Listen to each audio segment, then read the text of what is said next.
মুসা কালিমুল্লাহ ফিরআউনের পক্ষ থেকে যখন এই জগৎ শুনলেন ফিরআউন কালিমা পড়তে হলে চারটা জিনিস আল্লাহ তাআলার কাছে চায়।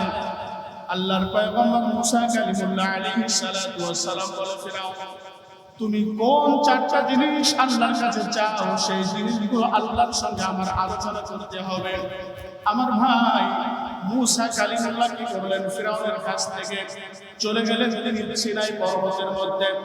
লোহিত সাগর দুই ধারে ঘেঁষে 2285 কিলোমিটার উপরে একটা পর্বত, সিনাই পর্বত, যাকে আমরা দুই পাহাড় নামে চিনি।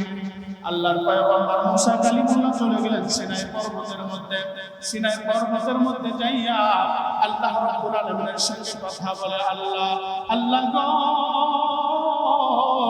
আমি তো ফিরআউনকে কালিমার দাওয়াত দিয়েছি, ও আল্লাহ, ফিরআউন